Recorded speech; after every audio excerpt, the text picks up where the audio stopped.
नमस्कार दोस्तों। आज की कहानी है अनपढ़ दुल्हन का धमाल। हेलो बेटा आकाश, कैसे हो? पिताजी, मैं ठीक हूँ। और आप? अच्छा, ये पूछने के लिए फ़ोन किया था। तुम्हारी माँ ने तुम्हें कुछ लड़कियों के फ़ोटोज़ व्हाट्सएप किए थे। तुमने अभी तक अपनी पसंद नहीं बताई। देखो, लड़की वाली जवाब मांग रही हैं और अब हम उन्हें ज़्यादा टाल मटोल नहीं कर सकते। इस बार तुम्हारी शादी हमें करनी है। पढ़े लिखे इंजीनियर हो, विदेश में जॉब करते हो, अच्छा खासा कमाते हो, हमारी भी आर्थिक मदद करते हो। अपनी माँ की सालगिरह में तुमने उन्हें डायमंड का चैन गिफ्ट किया। और अब हमें क्या चाहिए बेटा? बस उनकी इच्छा है कि अपनी बहू का मुंह देख ले। 5 साल से ऊपर हो गए जॉब करते, अब कब शादी के लिए हाँ बोलेगा? दरअसल आकाश जब से इंडिया से विदेश गया, घर वालों से मिलने का न नाम लेता और न ही शादी के लिए अपनी रजामंदी देता। उसकी माँ बीमार रहती थी। पिता अक्सर ही किसी न किसी लड़की के संबंध में उसकी राय मांगते, पर वह हर बार टाल मटोल कर देता। मुझे अभी शादी नहीं करनी है, बहुत ऊंचा मुकाम हासिल करना है। अभी 2 साल शादी के बारे में सोच नहीं सकता।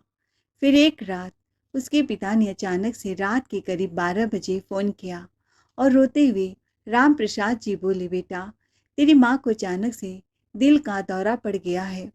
वह अभी अस्पताल में भर्ती है, तुझे बहुत याद कर रही है, तू जल्दी से चला आ। यह खबर सुनते ही वह बौखला गया। 3 महीने की छुट्टी लिया, विदेश इंडिया वापस आकाश आ गया। जब अस्पताल पहुंचा, देवकी जी की हालत में सुधार आ गया था। इतने सालों बाद अपने बेटे को देखकर उनकी आंखें खुशी से चमक उठी और उनकी तबीयत में जल्दी सुधार आने लगा। अस्पताल से उन्हें छुट्टी मिली तो वह घर आई। फिर से वही सब बातें शुरू हो गई। आकाश की माँ की बहुत इच्छा थी कि इस साल में ज़रूर उसकी शादी कर दे। आकाश ने कहा, माँ मेरी पत्नी तो मेरे साथ रहेगी, फिर तुझे बहू का क्या सुख मिल पाएगा? वह क्या तेरी सेवा करेगी? और मैं एक सुबह से काम के लिए ऑफिस चला जाता हूँ, रात को आता हूँ, वहाँ बैठे बैठे वह बोर हो जाएगी। पर देवकी जी तो कोई बहाना सुनने को तैयार न थी। अपने जीते जी बेटे का घर गृहस्थी बसता हुआ देखना चाहती थी, पर माँ थी अपनी जिद पर अड़ी थी। उसकी एक न सुनी। तेरा एक छोटा भाई है, पहले तू शादी कर, तब तो उसका नंबर आएगा। आखिर कभी तो तुझे शादी करनी है। सुंदर कमाऊ पढ़ा लिखा लड़का देखकर कुंवारी लड़कियों की लाइन लग गए। जो भी घर आता आकाश को पसंद करके चला जाता, पर आकाश लड़कियों को देखते ही रिजेक्ट करता गया। सब पढ़ी लिखी सुंदर और अच्छे घराने की थी। अच्छा खासा दहेज भी मिल रहा था। फिर भी वह लड़कियों को रिजेक्ट करता। किसी को कुछ कारण समझ में नहीं आ रहा था। जगह जगह से रिश्तेदारों की सिफारिशें आने लगी, दबाव बढ़ने लगा, पर आकाश को न कोई लड़की पसंद आती थी, न कोई रिश्ता। हार कर उसके पिता ने एक मैट्रिमोनियल साइट पर आकाश का प्रोफाइल डाल दिया। चट मंगनी पट ब्याह वाली बात थी।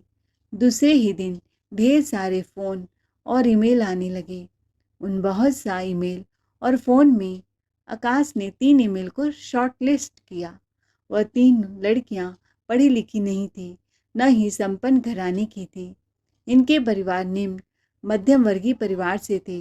घर वाले ताज्जुब होता कि इतना पढ़ा लिखा काबिल लड़का और इसने बिना पढ़ी लिखी लड़कियां पसंद की। फिर कोई ख्याति प्राप्त परिवार भी नहीं है कि दहेज अच्छा मिले या वे लोग आगे कुछ काम आ सके। पर क्या करते, मजबूरी थी। शादी तो आकाश की होनी थी। तीनों लड़कियों को बारी बारी से देखने का प्रोग्राम बनाया गया। लड़की बहुत सुंदर थी, पर उसे खाना बनाना नहीं आता था। पहली लड़की। दूसरी लड़की का रंग सांवला था, पर देखने में बेडोल थी। तीसरी लड़की का रंग रूप अच्छा था, छरछरी बदन वाली और स्वस्थ थी। आकाश ने तीसरी लड़की को ही पसंद किया। घर वालों को उसकी पसंद पर बड़ा आश्चर्य हुआ। उसकी शिक्षा दीक्षा बहुत कम थी, जहाँ आकाश इतना पढ़ा लिखा, वह बस मिडिल पास थी।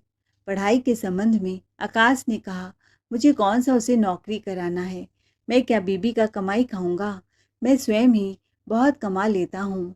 रूप रंग के संबंध में उसकी दलील थी, कौन सा मुझे उसे मॉडलिंग करानी है, मुझे तो घर गृहस्थी चलाने के लिए एक सभ्य औरत चाहिए। जब शाम को काम से थका मांदा आऊँ तो सारे घर अच्छे से सुसज्जित हो और कोई दो रोटी गरम गरम सेक कर खिला सके। सुनने वालों की आंखें फैल गई। कितना सुंदर, पढ़ा लिखा, ऊंचा वेतन पाने वाला लड़का, और विचार कितना ऊंचा है। दो चार रिश्तेदारों ने मजाक में अवश्य कहा कि पूजा की तो घर बैठे लॉटरी लग गई, घर बैठे कल्पना से परे दामाद जो मिल गया था। वरना कहाँ पूजा जैसी मिडिल पास साधारण लड़की और कहाँ आकाश जैसा सुंदर सुपन्न वर। शादी बड़ी धूमधाम से हुई। लड़की वालों का 1 रुपया भी खर्चा नहीं हुआ। सब आकाश की दरियादिली से बड़े खुश थे। कितना अच्छा लड़का, बड़े नसीबों से मिलता है। पूजा की तो किस्मत ही खुल गई। आकाश और पूजा हनीमून के लिए कश्मीर गए। 15 दिन जैसे पंख लगा कर उड़ गए। सुबह नाश्ता करके हाथ में हाथ डाले नौ दंपति घूमने निकल जाते हैं। शाम को वो बोटिंग करने जाते, अच्छे अच्छे रेस्टोरेंट में खाना खाते। खूब मज़े से दिन कट रहे थे। पूजा जब भी अपने आप को आईने में देखती, उसे भी अपनी किस्मत पर भरोसा नहीं होता। उसे लगता जैसे वह एक सपना देख रही है। सोने के दिन थे और चांदी की रातें। वह आंखें फाड़ फाड़ कर आकाश को घूरने लगती। वह गुदगुदी करके या चीटी काट कर उसे वर्तमान में ले आता। पूजा उसकी बाहों में लिपट जाती और कहती, तुमने मुझसे क्यों शादी की? हमारे बीच जमीन आसमान का अंतर है। फिर दबे स्वर में पूछती, जिंदगी भर मुझे ऐसे ही प्यार करते रहोगे ना? और आकाश अपना ओठ सटाकर उसका मुंह बंद कर देता। तद पगली कहकर उसकी आंखों के आंसू पोंछ देता। कश्मीर से लौटी तो उसके चेहरे पर गजब का नूर था। वह आकाश का प्यार पाकर बहुत खुश थी। आकाश की तो छुट्टियां पूरी हो चुकी थी। उसे विदेश वापस लौटना था, पर उसकी माँ का कहना था कि कुछ न कुछ रस्म रिवाज तो होते ही हैं, इसीलिए बहू को तो अपने साथ मत ले जा, हमें भी तो बहू का सुख लेने दे। पर आकाश एक न माना। माँ, उसके बिना तो मैं एक पल नहीं रह पाऊंगा, और अमेरिका में तो खाने के नाम पर मैदे की मोटी रोटी चबानी पड़ती है। कम से कम गरम रोटी बनाकर खिलाएगी तेरी बहू। वाह बच्चू, अभी तो शादी नहीं कर रहा था और अब उसके बिना एक पल नहीं रह पाता। कहते हुए आकाश के कानों को देवकी जी ने पकड़ लिया। माँ, छोड़ो छोड़ो। उसने आगे बात जारी रखी। विदेश में भारतीय खाना तो किसी होटल में मिलता नहीं। घर पर बनाने का उसके पास समय नहीं। पहले वह डबल रोटी, अंडे आदि से किसी प्रकार काम चला लेता था। पर माँ, जब पूजा को अमेरिका में एडजस्ट करने में थोड़ा टाइम लगेगा, जब उसे वहाँ रहना है, तो अभी से ही उसे आदत डालनी पड़ेगी। उसने उसका वीज़ा तैयार किया और अमेरिका के लिए फ़्लाइट से रवाना हो गया। जहाज़ जब बादलों में विचरने लगा तो पूजा भी ख्यालों की दुनिया में खो गई। शादी के बाद वह जिस दुनिया में रह रही थी, उसने तो कभी जहाज़ में बैठने की भी कल्पना नहीं की थी। उसके परिवार में भी शायद ही कोई कभी जहाज़ में बैठा हो। कश्मीर जैसे सुंदर शहर को भी उसने बस टीवी में ही देखा था। उसने तो कभी कल्पना नहीं किया था कि वह वहाँ बर्फ़ की वादियों में घूमेगी। वहाँ उसने जीवन खुलकर जिया। वहाँ बिताए दिनों को क्या वह जीवन भर भूल पाएगी? पूरी यात्रा में वह तरह तरह की कल्पनाओं में खोई रही। वह स्वयं को धरती से ऊपर उड़ता हुआ महसूस कर रही थी। आकाश इस पूरी यात्रा में गंभीर बना रहा। पूजा का मन करता कि वह उसका हाथ अपने हाथ में लेकर प्रेम प्रदर्शित करे, पर तमाम लोगों की उपस्थिति में उसे लाज लगती थी। यह कश्मीर के होटल का कमरा तो था नहीं, पर थोड़ी देर बाद ही उसका जी घबराने लगता था। आकाश उससे अजनबियों जैसा व्यवहार करने लगा, जैसे हवाई जहाज अमेरिका की धरती पर लैंड की। तुरंत आकाश ने टैक्सी बुक की और अपने घर के लिए निकल पड़ा। घर आ जाने के बाद पूजा का मन कर रहा था कि आकाश उसे बाहों में उठाकर अपने घर के अंदर प्रवेश कराए। कड़ाके की सर्दी थी, पूजा को कपकपी महसूस हो रही थी, पर आकाश विचारों में खोया गुमसुम सूटकेस लिए आगे आगे चला जा रहा था और वह पीछे पीछे चलती आ रही थी। घर पहुंचते ही दरवाजे की डोर बेल बजाई। पूजा को समझ में नहीं आया कि जब वह यहाँ था ही नहीं तो घर में कौन होगा जो वह बेल बजा रहा है। थोड़ी देर में दरवाजा खुला। एक खूबसूरत सी लड़की दरवाजे पर खड़ी थी। आकाश को देखते ही उसकी आंखों में समुद्री हिलोरे लेने लगी। वह तपाक से बोली, ओ आकाश, फोन क्यों नहीं किया? यह सुनते ही पूजा का दिल घबरा सा गया। आकाश बोला, डियर, तुम्हें सरप्राइज देना चाहता था। तभी उस युवती की नजरें पूजा पर पड़ी। यह कौन है? वह विस्मित होती हुई बोली। आकाश सोच में पड़ गया। बातें तो होती रहेंगी, अब अंदर तो आने दो। तीनों ने भीतर प्रवेश किया। पूजा सोफे पर धंस गई। युवती काफी बनाने के लिए रसोई में चली गई। आकाश ने अर्थपूर्ण दृष्टि से पूजा की ओर देखा। पूजा के मुख पर सैकड़ों प्रश्न उभर रहे थे। आकाश सीटी बजाता हुआ रसोई में चला गया। थोड़ी देर में वह 3 प्याले कॉफी लेकर लौटा। पीछे पीछे वह युवती भी थी। कांपते हाथों से पूजा ने प्याला पकड़ लिया। युवती और आकाश सामने सोफे पर अगल बगल बैठ गए। वे अंग्रेजी में बातें कर रहे थे और एक दूसरे में खोए हुए थे। पूजा के पल्ले कुछ नहीं पड़ रहा था, पर बातचीत करने में जिस कदर दोनों एक दूसरे की आंखों में खोए हुए थे, उसे पूजा के दिल में टीस सी उठने लगी। थकान होने की वजह से वह सोफे पर ही लुढ़क गई और कहने लगे, आकाश, मेरे सिर में दर्द हो रहा है। आकाश ने एक ग्लास में थोड़ी ब्रांडी डाली, पानी मिलाया। थक गई हो, इसे पी लो, दवा है, फायदा करेगा। दवा पीकर पूजा को जैसे होश नहीं था, वह बेसुध सी सोफे पर सो गई। आकाश ने एक मोटा कंबल लाकर उसे ओढ़ा दिया। सुबह पूजा की आँख काफ़ी देर से खुली। उसने इधर उधर नज़र दौड़ाया। वह रात को सोफे पर ही सोती रही थी। आकाश का कहीं पता नहीं था। वह रात की बात सोचने लगी। तभी आकाश उसके लिए चाय लेकर आया। चाय की चुस्की लेकर पूजा बोली, वह लड़की कौन थी? आकाश बोला, एंजेला। पर वह इस घर में क्या कर रही है, हम दोनों के बीच में? क्या वह इस घर की नौकरानी है? नहीं, वह नौकरानी नहीं, मालकिन है। वह मेरी पत्नी है। क्या? यह सुनते ही उसके हाथ से चाय का प्याला छूट कर नीचे जा गिरा। उसकी आंखों से आंसू बहने लगे। शादी? तुमने शादी की है उससे? पत्थर बने आकाश ने फिर स्वीकृति में सिर हिला दिया। पूजा पर जैसे गाज गिर पड़ी हो। सपनों का ताजमहल टुकड़े टुकड़े हो गया था।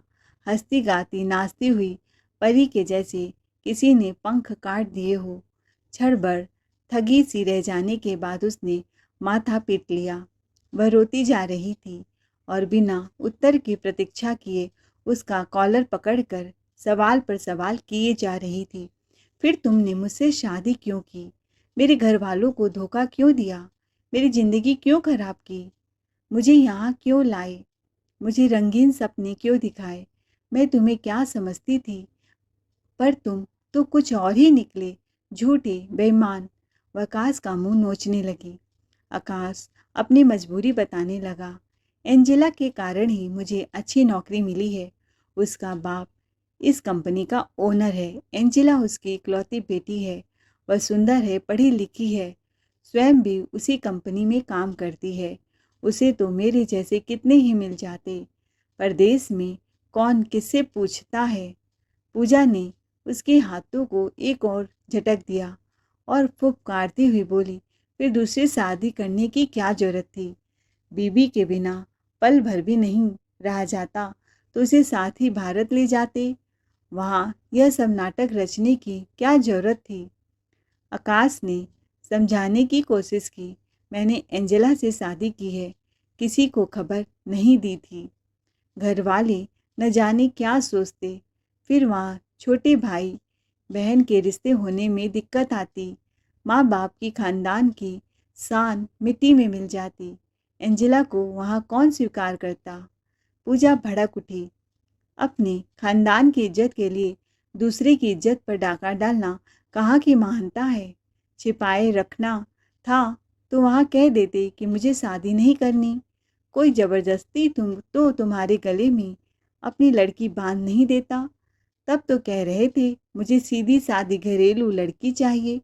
आकाश बोला, माँ बाप का दिल भी तो नहीं तोड़ा जा सकता था। माँ बीमार थी।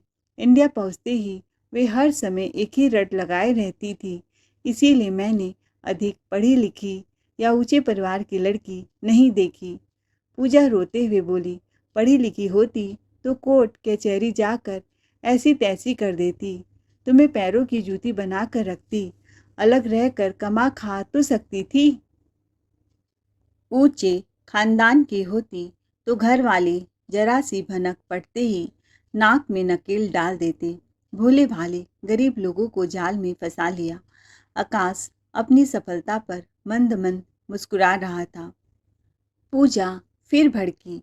मेरी माँ का माथा बार बार ठनक रहा था कि इतने पढ़े लिखे और कमाऊ लड़के को और कोई लड़की क्यों नहीं। माँ ने पिताजी से अमेरिका में तुम्हारी जांच पड़ताल कराने को कहा था, पर वे मामूली आदमी कहाँ से पता लगाते। कोई बड़ा आदमी होता तो घर बैठे सारी असलियत मालूम कर लेता। आकाश ने बेशर्मी से मुस्कुराते हुए कहा, जो हो गया सो हो गया, अब गुस्सा छोड़ो। जब देश चला करेंगे तब तो मेरे साथ पत्नी के रूप में चला करोगी। यहाँ एंजेला मेरी पत्नी रहेगी। पूजा बौखलाई, चिल्लाकर कहा, फिर मुझे यहाँ किसके लिए लाए हो। सच्चाई पता नहीं चलती तो मैं वहीं तुम्हारे नाम की माला जपती रहती। यहाँ तो पल पल तड़पती रहूंगी और करूंगी भी क्या। आकाश आपा से बाहर होता हुआ बोला, तुम मकान की सफाई करोगी, खाना पकाओगी, बर्तन धोगी, कपड़े साफ करोगी, सभी काम करोगी। पूजा बोली, तब तो देश से एक नौकरानी ले आते। तुमने मेरे साथ शादी का ढोंग क्यों रचा। आकाश कड़वा सा मुंह बनाकर बोला, वास्तव में नौकर की ही जरूरत थी। यहाँ नौकर मिलते नहीं, मिलते हैं तो बहुत महंगे, फिर भरोसे के भी नहीं होते। हम दोनों काम करते हैं, घर की देखभाल कौन करे। पूजा दहाड़ी मारकर रोने लगी। मुझे मेरे घर वापस पहुंचा दो, मेरा टिकट कटा दो, मैं यहाँ नहीं रहूँगी। आकाश मुस्कुराता हुआ बोला, अब तुम कभी नहीं लौट पाओगी। टिकट कटाना इतना आसान नहीं, हजारों रुपया किराया लगता है। कम पढ़ी लिखी, साधारण पर स्वस्थ लड़की मैंने इसीलिए तो छाटी थी। फिर तुम्हें तकलीफ क्या है, अच्छा खाओ अच्छा पियो। एंजेला की अनुपस्थिति में तो तुम ही मेरी बीवी रहोगी। पूजा स्वयं को बहुत मजबूर महसूस कर रही थी। झल्ला कर बोली, तुम एंजेला को छोड़ नहीं सकते, उसे तलाक दे दो। आकाश बोला, अपनी औकात में रहो, उसी के बूते पर तो सब ठाट बाट है। पूजा सिर थाम कर बैठ गई। अगले दिन उसे घर के काम में झोंक दिया गया। आकाश और एंजेला सुबह 8 बजे काम पर निकल जाते। पूजा को घर में ताले में बंद कर जाते, शाम को लौटते। आकाश ने एंजेला को पूजा के बारे में बताया कि वह नौकरानी है और बहुत अच्छे से काम कर देगी, हमारी सारी परेशानी दूर अब से। वह उसी लहजे में पूजा से बात करती, गलती होने पर गाली देकर डांट देती। रात को वे दोनों अपने बेडरूम में मस्ती करती और पूजा स्टोर रूम में सिमटी हुई आंसू बहाते हुए पड़ी रहती। एक बार आकाश बाथरूम में नहाने गया था तो उसने अपने पर्स से घर का फ़ोन नंबर निकाला, लेकिन तब से आकाश बाथरूम से आ गया और वह पकड़ी गई।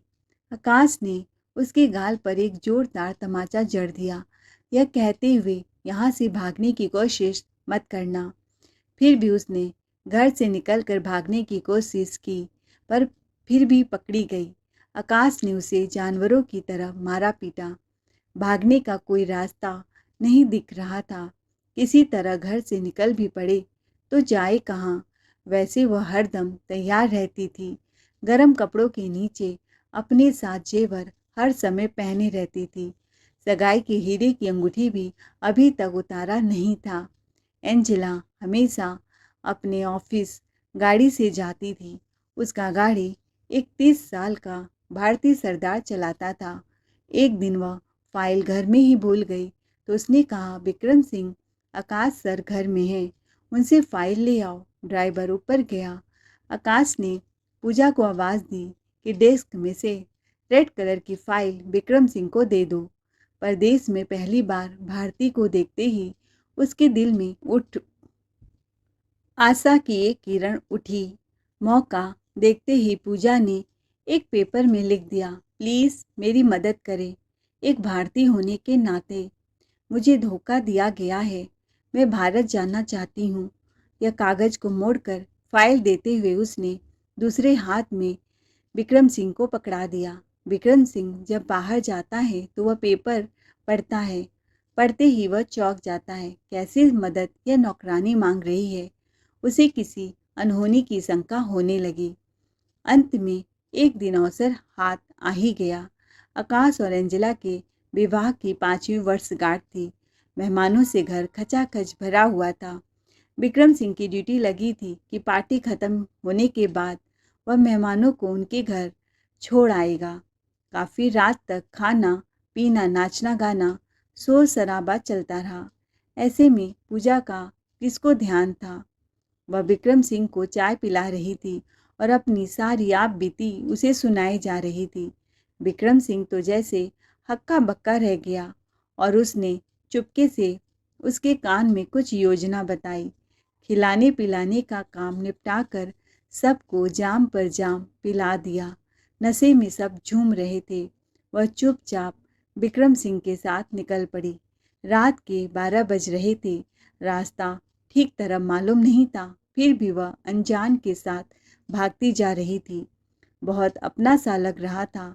चेहरा दाढ़ी मूछ में छिपा था, पर ईमानदारी, अपनापन आंखों से छलक पड़ रहा था।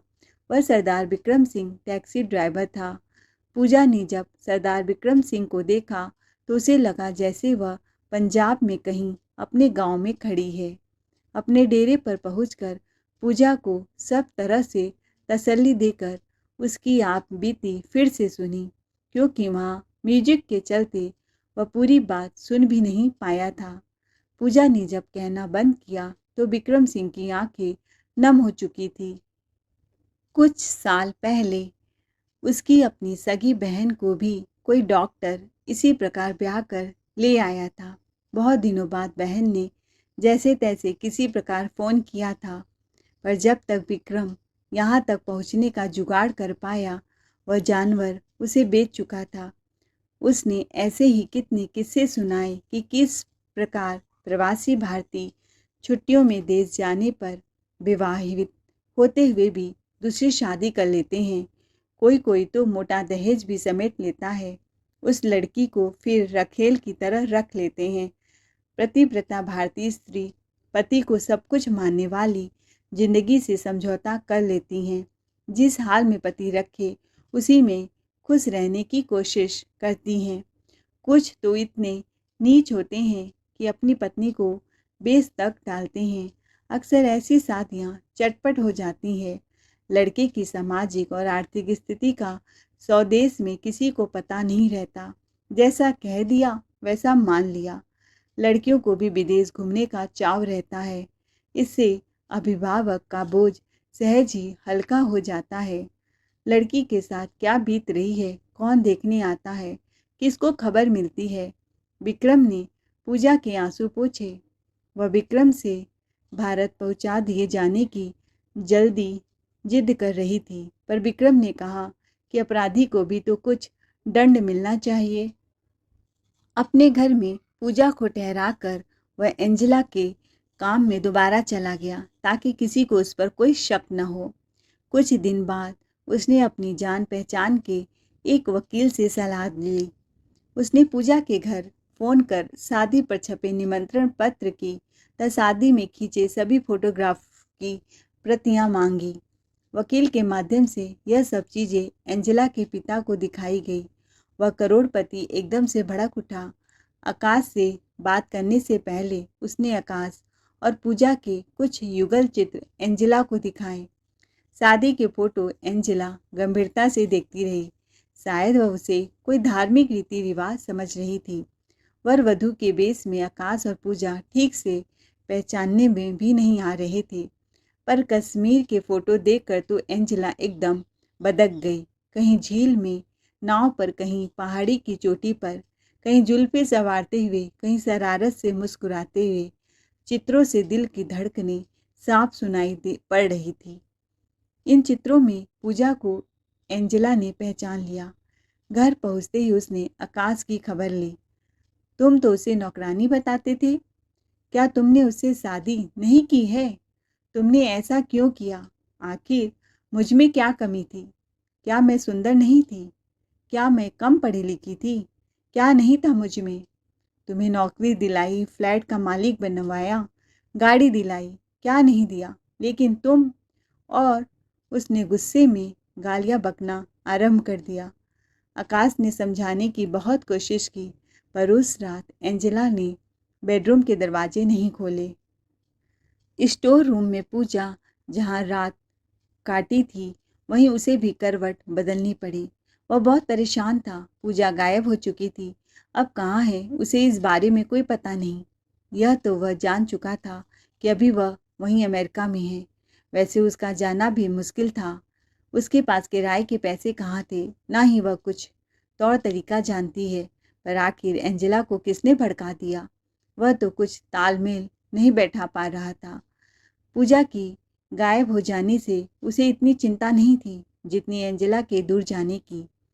सोने का अंडा देने वाली मुर्गी यदि किनारा कर गई तो पूजा के बारे में उसे लगता था कि वह रेल या ट्रक से कहीं मर कट गई होगी, या उसी ने किसी प्रकार से आत्महत्या कर ली होगी।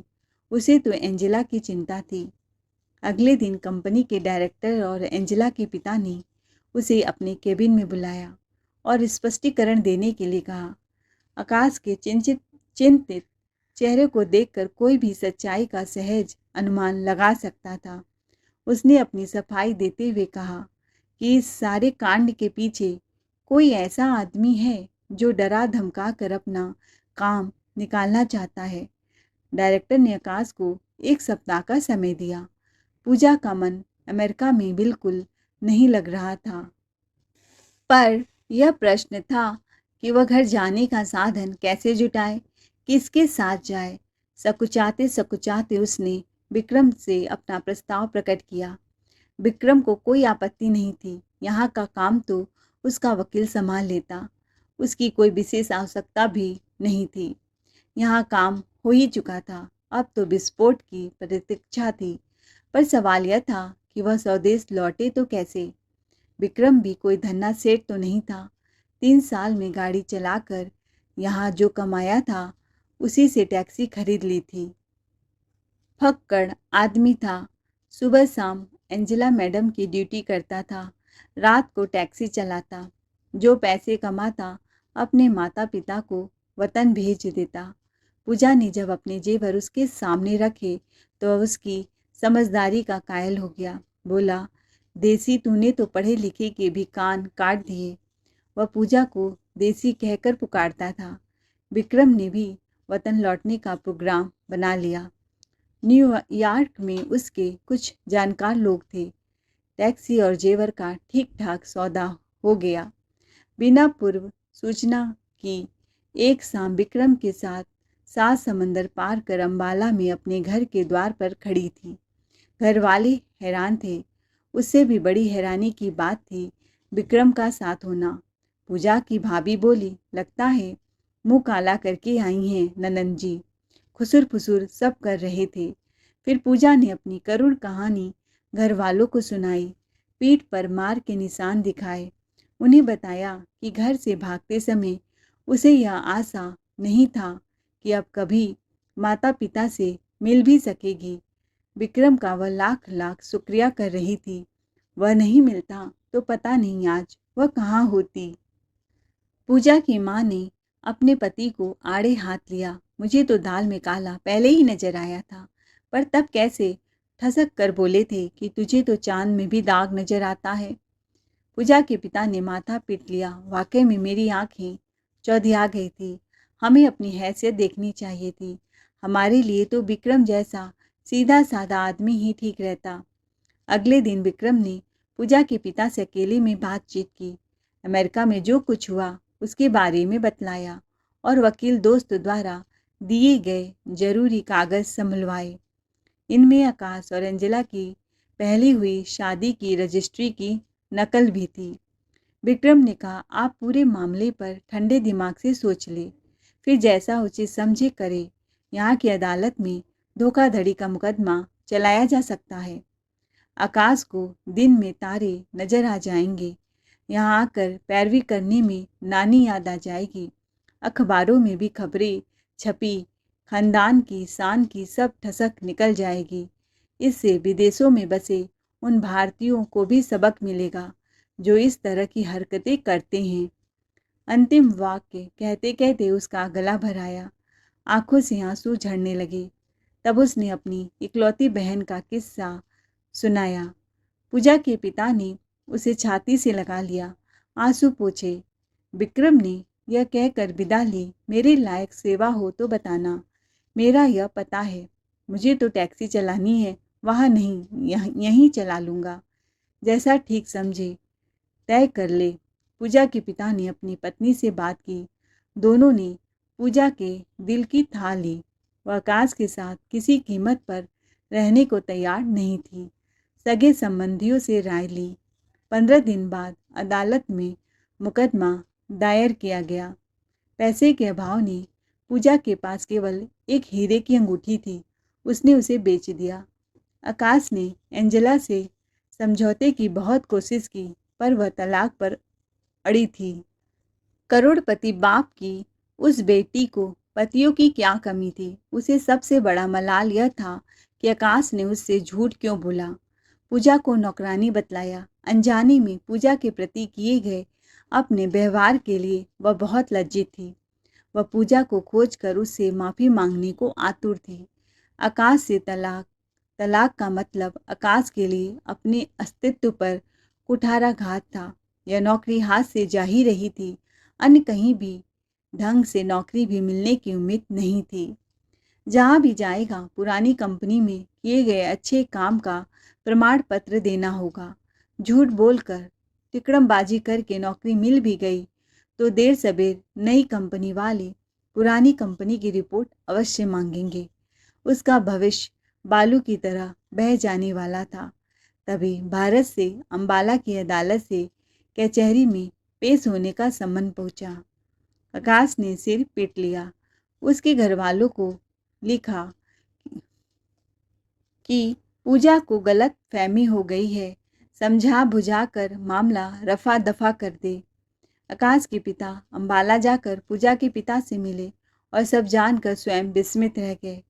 उन्होंने पूजा के पिता को मुकदमा वापस लेने के लिए कोई खुशामद न की, बल्कि उनका साथ दिया और अपने बेटे के किए गए करतूतों के लिए उनसे माफ़ी मांगी। उधर माता पिता भी उसके विरोधी हो गए। इधर एंजेला भी आकाश को नहीं स्वीकारा। नौकरी भी गई, पत्नी भी। इधर मुकदमा शुरू हो गया था। उसे भारत आना पड़ा। वह कहीं मुंह दिखाने के लायक नहीं रह गया था। अंबाला आकर उसने पूजा के घर वालों से माफ़ी मांगी। पूजा के सामने गिड़गिड़ाया। किसी समय किए अपने प्यार की दुहाई दी, पर पूजा ने उसके प्यार को अपने पैरों तले रौंद डाला। मुकदमे की हर तारीख से आकाश के कदम जेल के फाटक की तरफ बढ़ते गए। उसके नामी गिरामी वकील द्वारा फैलाया गया गलत फहमी का कुहारा सच्चाई की गिरने सहन नहीं कर पाता था। और जब पूजा के वकील ने अमेरिका से आया एंजेला का वीडियो कॉल दिखाया, जिसमें उसने पूजा से अपने व्यवहार के लिए माफ़ी मांगने के अतिरिक्त यह भी कहा था, यदि ज़रूरत पड़े तो वह भारत आकर गवाही देने को भी तैयार है, तो आकाश की पैरवी में कोई दम ही नहीं रह गया था। अगली तारीख पर निर्णय सुना दिया गया। आकाश को 4 साल के कठोर कारावास का दंड दिया गया। हर्जाने के तौर पर 5 लाख रुपए पूजा को दिए जाने का भी आदेश था। अन्यथा कारावास की अवधि 2 वर्ष और बढ़ा दी जानी थी। न्यायाधीश ने अपने निर्णय में टिप्पणी देते हुए प्रवासी भारतीय के साथ अपनी पुत्रियों का विवाह करने वाले अभिभावकों को चेतावनी रखी। उस देश में स्थित भारतीय दूतावास के माध्यम से उन्हें संबंधित व्यक्ति के संबंध में पहले पूरी जानकारी कर लेनी चाहिए हासिल, तभी रिश्ता पक्का करना चाहिए। कौन जाने कितनी लड़कियां अदालत का द्वार खटखटाती हैं। साहसिक कदम उठाने के लिए पूजा की भूरी भूरी सराहना की गई। उसे अपने मनपसंद व्यक्ति से विवाह करने की छूट दे दी गई। पूजा जब अदालत के कमरे से बाहर निकली तो विक्रम अपनी टैक्सी के पास टहल रहा था। पूजा की आंखों से खुशी के विजय के आंसू निकल पड़े। वह विक्रम की तरफ बढ़ी और रोते हुए उसे गले से लगा लिया। दोनों के परिवार वालों ने बाद में उनकी शादी करा दी। आपको दोस्तों ये कहानी कैसी लगी? कमेंट करके अपनी राय ज़रूर बताएं। वीडियो पसंद आई हो तो चैनल को लाइक से सब्सक्राइब ज़रूर करें। Thanks for watching.